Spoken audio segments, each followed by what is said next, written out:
Shalom Chaverim, my name is Godwill Iskak from Ahavat Ami Ministries, Beit Shuvu Africa.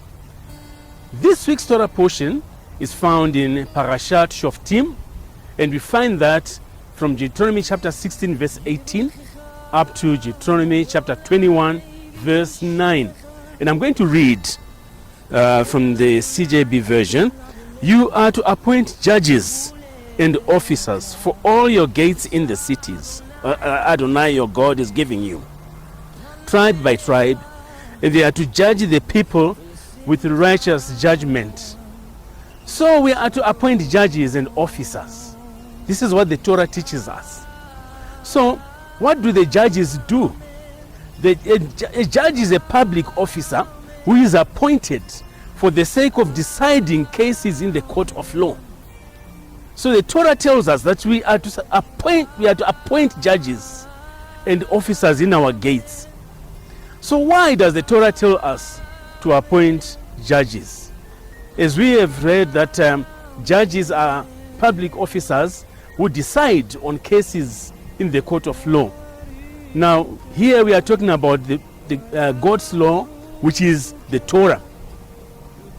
So the judges at the gate of the city, when we do that, when we appoint them, this is a clear demonstration that we have the desire to have each and every aspect of the city's affairs conforming to God's standards. Now, judges will convey the way of the Torah and its directives into the city's way of life. And these directives are designed for the good of the city. But then according to the Torah, not only do we appoint judges, we also appoint officers to be stationed at the gate of the city. What are the roles of the officers? The role of the officer is to police the directives of the Torah, to ensure that the directives of the Torah are applied in the city. And therefore, a city that is kept in this way becomes a city without blemish. Indeed, truly, it becomes a city that is full of shalom. And guess what? Everyone would want to come into this city because there's no noise, there's no confusion, everything is good in this city. But we can extend this teaching to imply that each person is to appoint a judge and an officer in the gate of his own home. Because if we can do that in a city, what more of a home? A home is a very important place because it is a place where the family dwells. A home is a place where our children grow, because our children surely deserve to grow in an environment that propels them and it prepares them to become people who conform to the kingdom of God. But Chaverim, you know, there is something that is very interesting here. Here we are talking about cities and homes. But I don't know, do you notice something very, very interesting about the teachings that we have in the Bible? The Bible sometimes talks about a city while it is referring to the human body. You know, if we read from Proverbs chapter 25, verse 28, we read the following. Like a city breached without walls is a person who lacks self-control. Wow. Like a city breached without walls is a person without self-control.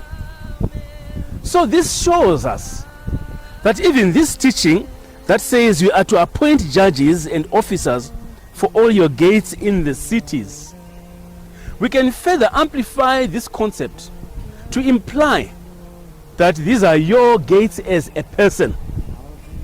Your body's sensory organs are your gates as a person. Your eyes, your ears, your skin, your nose, your mouth. What do you allow your eyes to see? What do you allow your ears to hear? And what do you allow your skin to touch and to feel? These are all very important because these are the gates of our bodies. What do you allow your nose to smell? What do you allow your mouth to eat and to speak? These Chaverim are the gates through which we share all the vital information to and from our environment. You and me, therefore, we are to appoint judges and officers at these gates, the gates of our sensory nerves, so that both our spiritual and physical perception are permeated by the guidance of the Torah. Where do you spend your time? For example, with whom do you spend your time? What do you allow your eyes to see, and what do you allow your ears to hear? What do you allow your sensory gates to experience? Let's look at the original sin from where we find that the very first sin was committed. From whom did Eve hear? And who was she spending time with? Until she was finally convinced of the following. Let me read from Genesis chapter 3, verse 16. When the woman saw that the tree was good for food, that it had a pleasing appearance, and that the tree was desirable for making one wise, she took some of its fruit and ate. She also gave some to her husband who was with her, and he ate. Genesis 3 verse 6 is full of the effects of unprotected body sensory organs. This is why we must appoint judges and officers at all our gates.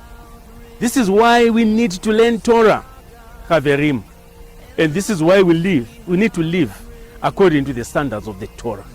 Call 2.